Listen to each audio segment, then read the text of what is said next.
This episode of Hacking Your Leadership is brought to you by the Top 1% podcast.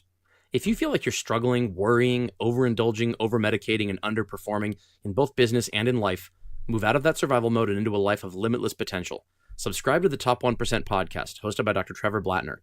When Trevor reached out and wanted to be a sponsor of our show, I told him we'd never partnered with a sponsor before, and that I wouldn't feel comfortable asking our listeners to give him a shot until I was able to spend some time talking with him over the phone and listening to a few episodes of his show. He almost immediately sent me an invite to chat, and we were able to talk about podcasting, but also about shared values. He's the real deal, and he has some genuine desire to help others unlock these things that we all have inside us, but that many of us are just unable to harness. His guests include some pretty well-known names in fields like sports psychology, human potential, and leadership. I've listened to almost 20 episodes so far, and I keep finding value in every one I try. So after you finish this episode of Hacking Your Leadership, search for the Top 1% podcast and give it a listen. You'll be glad you did. No role plays, just real. Chris and Lorenzo share 4 decades of combined experience to help you become a more effective leader. We've never really, as a workforce, spent a lot of time on making sure we're developing good leaders. We'll be able to share stories, experience, mistakes, failures, successes. This is Hacking Your Leadership. Welcome to Hacking Your Leadership. I'm Chris. And I'm Lorenzo. And Lorenzo, on this episode, I want to talk about a letter that we received from one of our listeners. A couple days ago it came in, and it's from a person who asked to not have the email read aloud, but kind of just summarize it instead. Okay. They are worried that because of the coworkers they have that who also listen to the show, that they don't want to be identifiable. And I totally respect that. This person said that they are having a really difficult time talking to their employees about performance issues, about even just, kind of shooting the breeze with people that they don't feel like they have a lot in common with, just kind of talking in general. And I feel like it's a common trend. I don't think this is unique to this one listener. I have certainly been in situations in my career where I have had a hard time talking with individual employees based on just a lack of confidence in the relationship. So I want to talk about this a little bit because I think this is something that a lot of our listeners might be able to relate to. Are there people who report to you or have reported to you where it's just like, I don't want to say pulling teeth to talk to because it's not difficult. It's just really uncomfortable. Something you avoid like the plague and only do it when it's absolutely necessary? Absolutely. Yeah, would fully admit that. I think over a long career that's going to happen. And most of the time, it's not even necessarily a situation where you don't connect on certain things because, as a leader, there's an element of responsibility that you do want to connect with your people and you do want to you do your best to find things that you have in common or conversations that you can have. Some people are natural, or I would say natural, but like they're introverts, and some people are extroverts. So some people will only give you bits and pieces when you try to connect with them, and I can respect that. Some people see the professional relationship between managers and people as something that they don't want to get too personal into or share too much into, and I can totally understand that as well. I think for me personally, where I make either a effort for or I don't do my best to proactively try to change the behavior when it comes to communicating with certain individuals is many times people that just show up and they're either low performers or they have a bad energy or they've done things consistently to go against what the team is trying to achieve. So, many times those people find themselves making a different decision and going somewhere else into another job or whatever.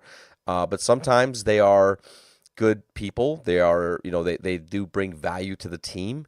They do accomplish the things they're being asked to accomplish.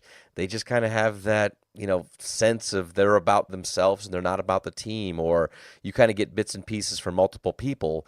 And so I personally, even if it's somebody that I think I can connect with on certain things, so maybe we do have things that are in common when it comes to consistently communicating with them, if I know that they are doing things to damage the team or to not achieve what we're all trying to achieve together, I would be the first one to tell you that I would probably avoid those conversations unless absolutely necessary. You're not alone, and I'm not alone. And when I got this email, the first thing I did was I did some Googling. I wanted to see what is out there about this, and I came across a few articles, but one of them stood out to me. It's over a year old, but I think it's very relevant.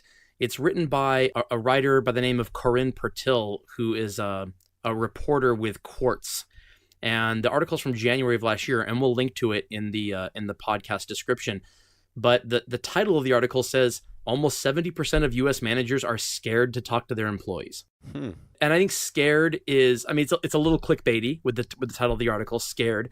I think it's discomfort more so than fear. And it's, you can describe it as fear, but it's really just discomfort. I mean, if you really think about what's the worst that could happen, it's nothing to be afraid of. It's more of just that lack of comfort to be in a situation where you're talking with a person, potentially giving them feedback, potentially negative feedback, and feeling like they don't think you have the authority to do it. And I know that when I have been in situations where I have a hard time giving negative feedback, usually it's because I think the person I'm giving negative feedback to, or constructive feedback, if you will, I believe they think I don't have the authority to give it to them. And to me, that shows a lack of relationship, because authority used to mean higher up on the org chart. It used to mean that I was your boss and you reported to me. Now, authority to give negative feedback or constructive feedback is more about the relationship you have with the person than whether or not they report to you, because it's ultimately whether or not you're going to see a change. And so when I'm looking at this article by Corinne, some of the stats really, really stand out. She talks about how the fact that the percentage of managers who don't like talking to their employees, it mirrors the percentage of U.S. workers who say they're not engaged at work, which is about 2/3. And so there's clearly a correlation there. And it's obvious that I think there's a couple of causes of this. So on the one hand, there's no doubt that there are a lot of people who have an aversion to confrontation. And we've spoken about it on the podcast before. If it's really uncomfortable to you to confront somebody or to give them feedback, then you're already kind of predisposed to be in this situation. And I don't want to sound, curmudgeon-y about this or make it seem like this is a generational thing, because I see it in all generations. I think that the other issue is that there are a lot of people in the workforce today who have never come up in their career under leaders who were really good at this. And so they've never seen it in action, and they don't know what good looks like. And so they're kind of left figuring this out on their own and kind of floundering and not being able to figure this out. And it's never going to get solved by people teaching others en masse. You'll get some great leaders here and there that are able to teach the next generation.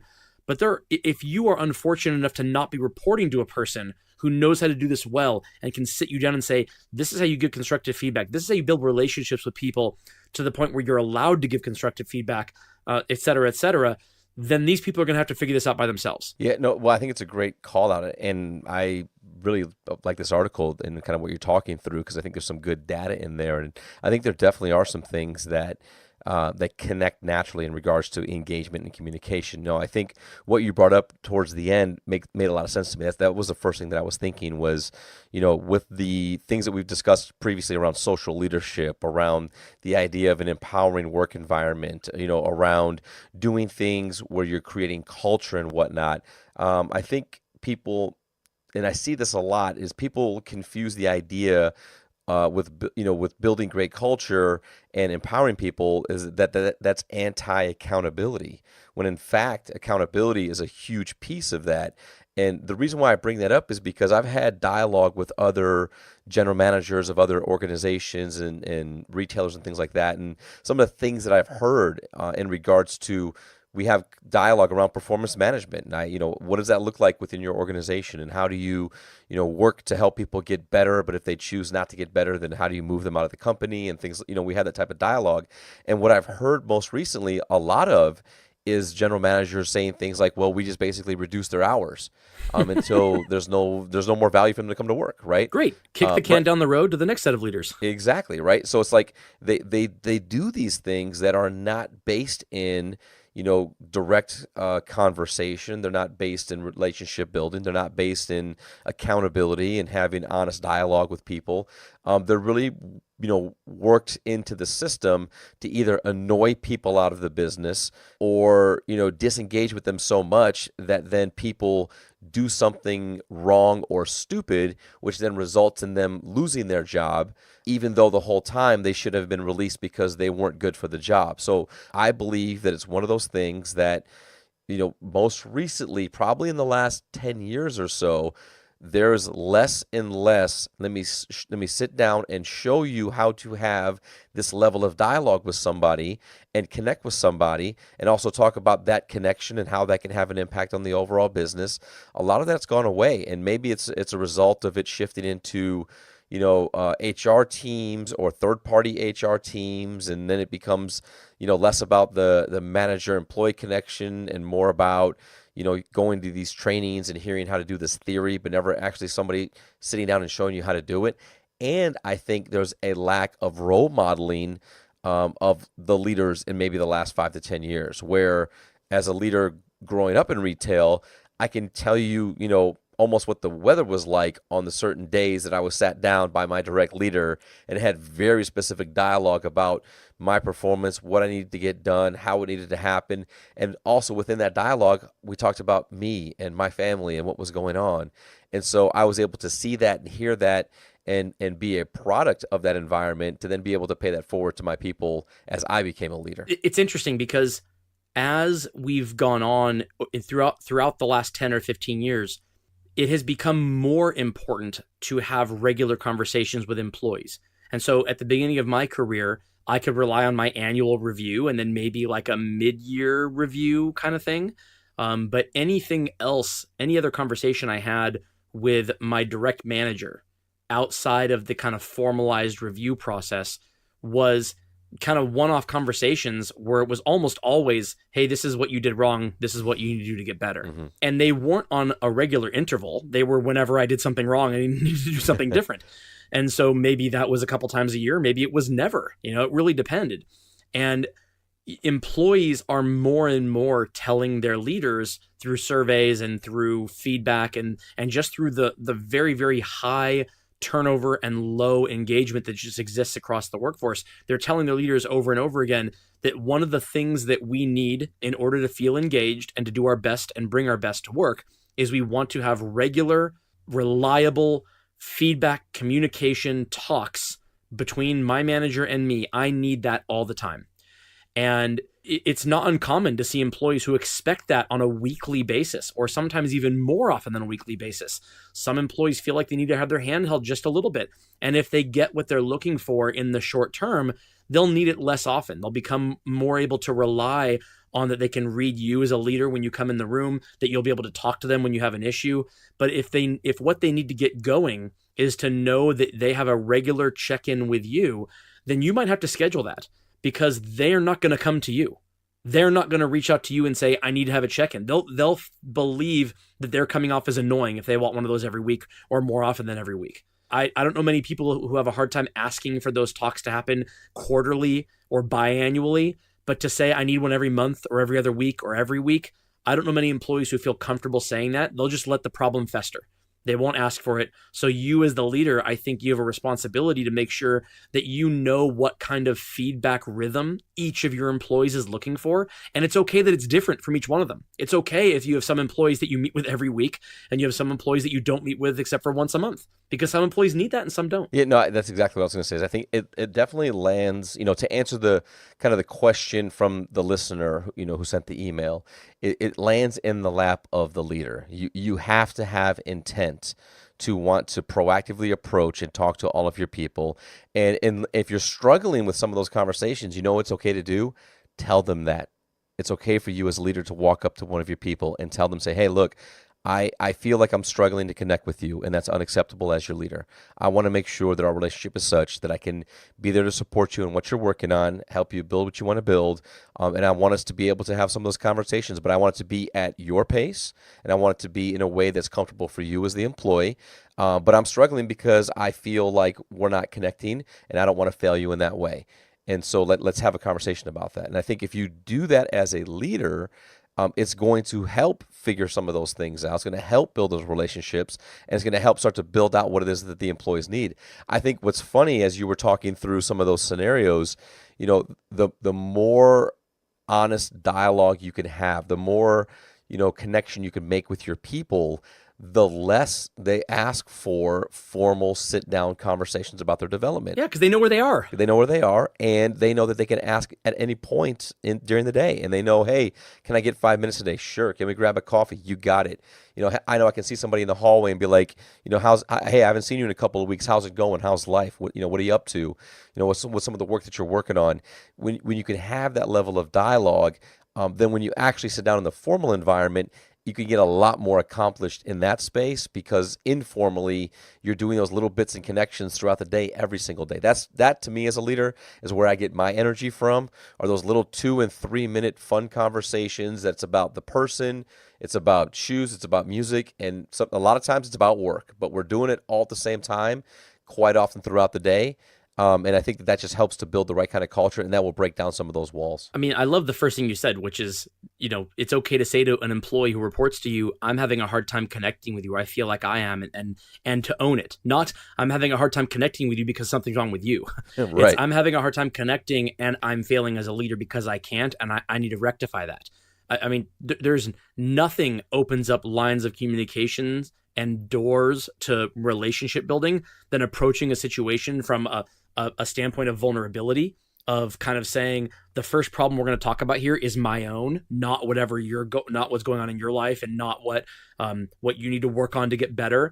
We're there here for that too, and I can help you through that. But the first thing I want to address is the fact that I have not done my job in connecting with you in a way that works for you and that works for our relationship. I mean, talk about breaking down barriers and making sure that employee doesn't approach the situation on the defensive. That's I think that's fantastic advice. Yeah, I think so too. And with that, it brings us to this episode's 1 minute hack. The 1 minute hack. All right, for this episode's 1 minute hack, this is about ownership when it comes to the communication with your employees. So if you can think about the people on your team reporting to you, and some of them you probably have good relationships with, and there might be some where the relationship's a little cold or a little sour, think about those people and go up to each one of them with purpose and say that you are owning the lack of communication in the relationship with them. Don't try to have a conversation with them at that point about anything that is feedback, positive or negative, but own the lack of communication and the lack of relationship, and tell them that your goal is to try to get better with that when it comes to them specifically. And then I want you to ask them what interval of communication works best for them, where they can feel like they can voice any concerns they have, you can voice any concerns you have. And this doesn't stop you from doing feedback on the fly if it's needed, but this gives the employee something to rely on, that they have this time set aside with you. And you can give them the option of it being weekly, bi-weekly, monthly, whatever works on their schedule or whatever makes them feel most comfortable. And let them know they can change that too. If you start with it every month and they feel like it's not enough, tell them, hey, you know what? You can tell me if you want it to be more than that, or it can be less if they start on a more frequent basis. But the goal is to make it so that initial discomfort of starting a conversation is gone, because you know the conversation is scheduled to happen anyway, and you can sit down and have that conversation. Over time, you're going to start to feel and see a softening of that relationship between you and that employee, and hopefully it will become something where it doesn't need to be on a specific interval, because the employee just can rely on the fact that they can reach out to you whenever they need it. Yeah, I think it's a great 1 minute hack, and I really like the idea of owning it up front, and also letting the employee know that that you're going to schedule time for it so that they have time to think about it and reflect. Because I think many times, as just a human being, not even just a leader and an employee, but saying like, hey, this isn't where we think it should be, and I own it, and you know what, like I want to make it better, and they go, okay, and then you put a time on the calendar. A lot of times that time lets people self-reflect, and if they really want to be on that team, if they really want to do great work, if they really want to, have a better relationship, then they'll probably come to that meeting and they'll own some of it too. And say, you know what, I need to own this too, and I could probably be better. So I really like that idea of the responsibility falling on the leader to begin with, and then having time to discuss it. I think that's the best bit of advice in somebody in this situation, like the listener is. And I think that at least at that point, you've done your due diligence to really create a better environment and better communication and a better relationship with that employee. I emphatically agree. I think whenever the relationship between a leader and an employee is not where it should be, it doesn't matter whose fault it is. It is the responsibility of the leader to fix that relationship or end that relationship. One of those two things needs to happen. And the longer it's able to sit and fester, the more likely it is to start infecting other members of the team, and then you end up with a culture problem. So being able to nip this in the bud at the beginning by having these communications and having these talks and this communication, it really is the only way to go. I completely agree. And with that, it brings us to the end of this episode. This is Hacking Your Leadership. I'm Lorenzo. And I'm Chris. And we'll talk to you all next time.